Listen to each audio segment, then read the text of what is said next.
দেশের প্রথম কৃষ্ণাঙ্গ নারী হিসেবে প্রেসিডেন্ট পদপ্রার্থী হয়ে নতুন ইতিহাস গড়েছেন কামালা হ্যারিস। ক্যালিফোর্নিয়ার ছোট শহর থেকে ডেমোক্রেটিক ন্যাশনাল কনভেনশন পর্যন্ত আসার পথে নানা চড়াই উতরাই পেরিয়েছেন 59 বছর বয়সী এই নারী। দীর্ঘ সময় একজন প্রগতিশীল আইনজীবী হিসেবে কাজ করেছেন তিনি।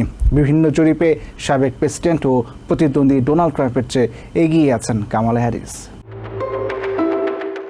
আমেরিকার প্রথম নারী ভাইস প্রেসিডেন্ট কামালা হ্যারিস এখন প্রথম কৃষ্ণাঙ্গ নারী প্রেসিডেন্ট প্রার্থীও। কয়েক যুগ আগে জন্মস্থান ক্যালিফোর্নিয়ায় আইনজীবী ছিলেন। এরপর সেখান থেকে ধীরে ধীরে রাজনৈতিক অঙ্গনে পা রাখেন তিনি।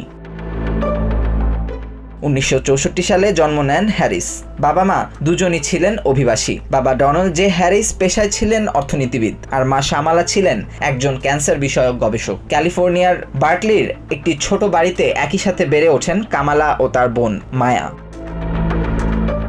ওয়াশিংটন ডিসির হাওয়ার্ড ইউনিভার্সিটি থেকে গ্র্যাজুয়েশনের পর তিনি আবার ক্যালিফোর্নিয়া ফিরে যান। অ্যালামেডা কাউন্টির ডিস্ট্রিক্ট অ্যাটর্নির অফিসে শুরু করেন কর্মজীবন। পরে স্যান ফ্রান্সিসকোর সাবেক মেয়র উইলি ব্রাউনের কাছে কাজ শিখতে থাকেন।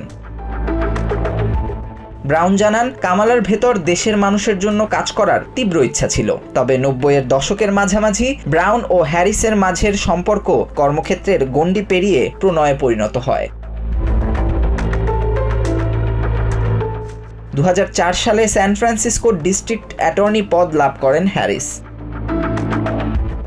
এর 6 বছর পর প্রতিপক্ষ সাবেক Los Angeles district attorney Steve কুলিকে হারিয়ে হয়ে যান অ্যাটর্নি জেনারেল। একজন প্রগতিশীল আইনজীবী হিসেবে কর্মজীবন কাটিয়েছেন হ্যারিস। এই সময়টায় ছোটখাটো অপরাধে দণ্ডপ্রাপ্ত আসামিদের যেমন তিনি সৎপথে ফিরে আসার সুযোগ দিয়েছেন, তেমনি মৃত্যুদণ্ড ও যাবজ্জীবন কারাদণ্ডের আসামিদের ব্যাপারেও বেশ কঠোর হয়েছেন। প্রেসিডেন্ট নির্বাচনের লড়াই এখন পর্যন্ত হ্যারিসের সবচেয়ে বড় লড়াই হতে যাচ্ছে, আর প্রতিপক্ষের বিরুদ্ধে লড়াইয়ে হ্যারিস শক্ত অবস্থানে আছেন। Amanur Rahman, TVN 24 news desk.